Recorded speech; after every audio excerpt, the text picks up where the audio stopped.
Bienvenue à toutes et tous pour le Podisto de la chaîne Histoire d'aimer. Dans l'épisode précédent, nous avons assisté à l'éloge de Cyrus. Bien qu'il n'ait pas hérité du trône de Perse, beaucoup pensaient qu'il était bien plus apte à régner que son frère. Nous voici au 10e épisode de notre série audio-livre consacrée à l'anabase de Xénophon. Merci encore pour votre fidélité, merci pour votre écoute. Cela nous va droit au cœur. Comme à l'accoutumée, n'hésitez pas à aimer, commenter et partager cet épisode. Cela aidera grandement au référencement de la chaîne. Si vous souhaitez nous soutenir encore plus, sachez que nous avons une page Utip où vous trouvez le lien en description. En attendant, installez-vous confortablement, posez des écouteurs sur vos oreilles et laissez-vous guider. Je vous souhaite une très bonne écoute. Xénophon Anabase, livre 1er, chapitre 10. Artaxerxès s'empare du camp de Cyrus. Il rallie ses troupes contre les Grecs qui le mettent en déroute.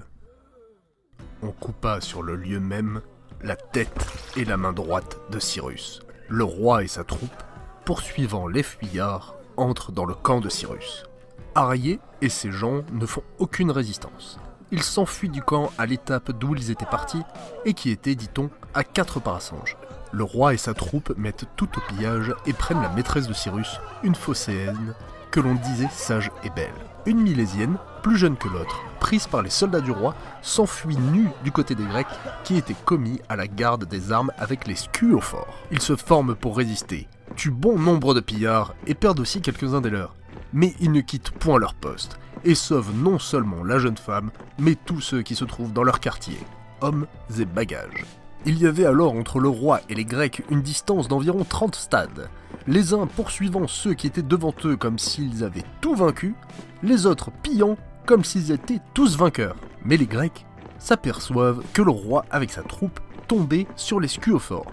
Et le roi, apprenant par Tisapherne que les Grecs, après avoir repoussé l'aile qui était en face d'eux, s'avançait à la poursuite des fuyards, rallie ses gens et reforme sa troupe.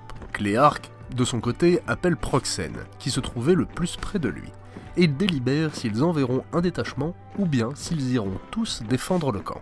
Sur ce point, le roi se montre prêt à tomber sur leur derrière. Les Grecs font volte-face, disposés à le recevoir s'il s'avance de ce côté. Mais le roi prend une autre direction et revient sur ses pas par le chemin qu'il a suivi quand il dépassait l'aile gauche. Il emmenait avec lui et les déserteurs qui avaient passé aux Grecs pendant la bataille et Tisapherne avec ses troupes. Ce Tisapherne n'avait pas fui à la première rencontre. Au contraire, il avait pénétré le long du fleuve à travers les peltastes grecs sans y tuer personne, tandis que les Grecs qui s'étaient ouverts frappaient et dardaient sa cavalerie. À la tête de ces peltastes était Épistène d'Amphipolis.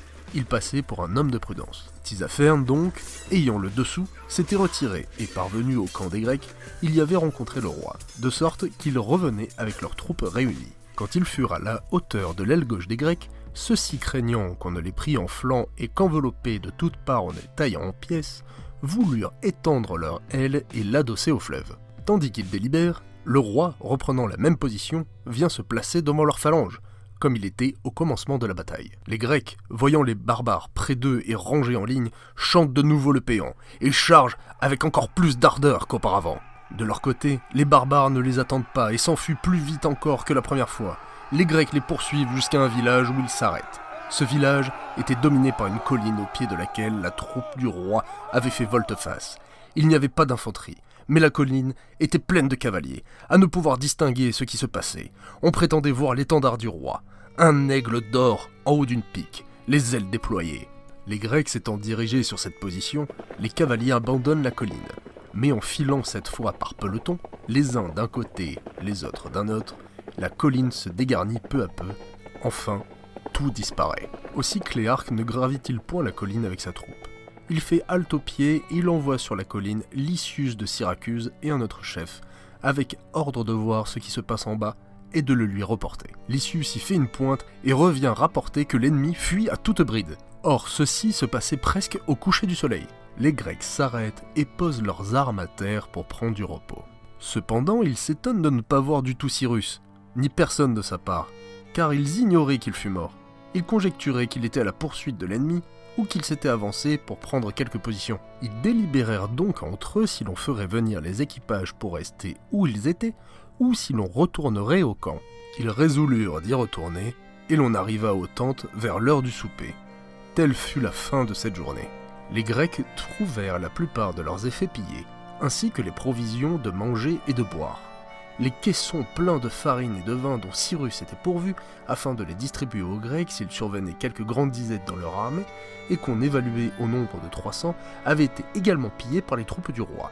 Cela fit que la plupart des Grecs ne purent souper, et ils n'avaient pas dîné, car avant qu'on envoyât les soldats prendre son repas, le roi avait paru. C'est donc ainsi qu'ils passèrent la nuit. Et nous voici arrivés à la fin du livre 1 de l'Anabase de Xénophon. Merci de nous avoir suivis et d'être restés jusque-là, ça nous fait énormément plaisir. Promis, le livre 2 arrivera très rapidement. En attendant, vous aurez droit à une petite pause au niveau des podcasts pour une petite vidéo surprise. Nous espérons que vous avez passé un excellent moment en notre compagnie. En tout cas, nous, ça nous a fait très plaisir de réaliser ces épisodes audio-livres.